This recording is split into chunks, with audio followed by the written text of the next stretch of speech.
Baiklah, kali ini kita akan membahas tentang alat-alat dan cara untuk pemasangan infus. Sebelum teman-teman memasang infus ke pasien, kita terlebih dahulu mempersiapkan alat-alat untuk kita bawa ke pasien di saat kita memulai pemasangannya.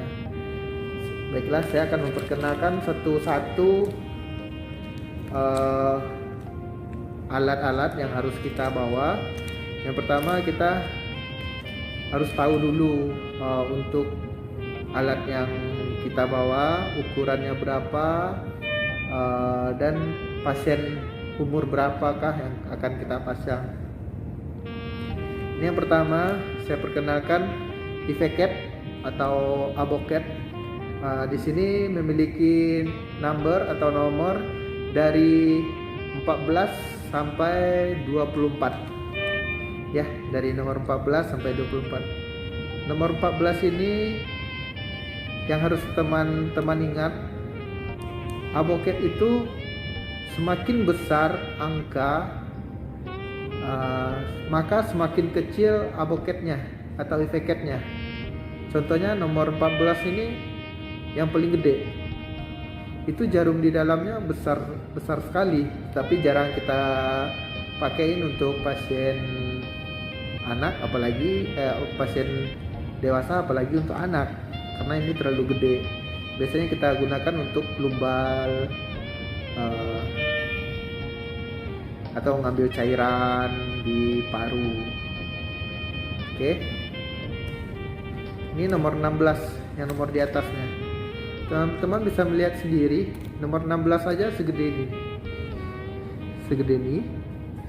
Gak mungkin kan kita pakai langsung ke pasien, apalagi anak-anak. Ya, ini biasanya kita gunakan untuk ngambil cairan di dalam tubuh pasien. Nomor berapa aja sih yang biasanya kita pakai untuk pasien?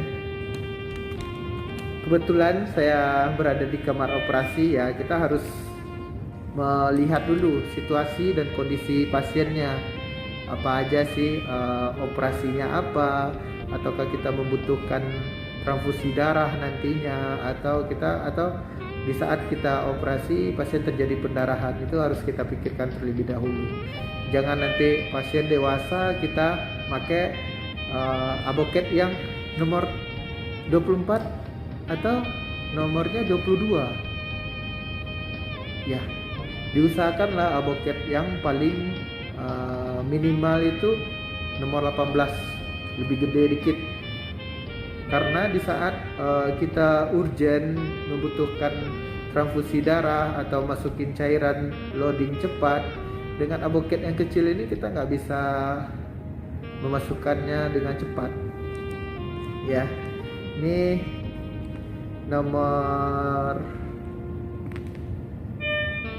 18 warnanya hijau, nomor 20 warnanya pink, nomor 22 biru, dan nomor 24 warnanya kuning. Ya, ini yang biasa kita pakai untuk pasien yang 4 ini. Yang 4 ini.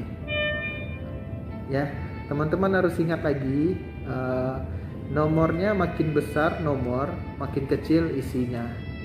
Ya.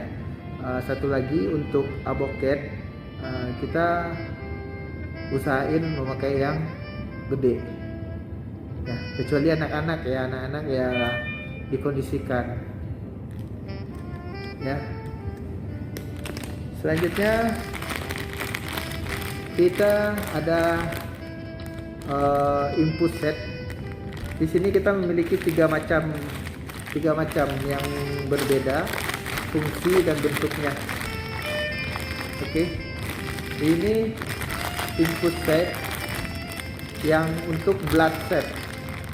Di sini ada penyaring untuk darah, namanya blood set untuk darah. Seandainya untuk di kamar operasi kita ingin masukin pasien dengan resiko pendarahan hebat, itu kita harus sediain yang dengan blood set ini. ya, supaya saat kita memakainya, saat pasien operasi kita nggak ganti ulang lagi. Atau pasien-pasien yang bakalan ditransfusi darah, teman-teman memakai yang blood set ini. Selanjutnya ini input set yang biasa. Input set biasa ini biasanya kita untuk masukin cairan aja, masukin cairan terus masukin obat.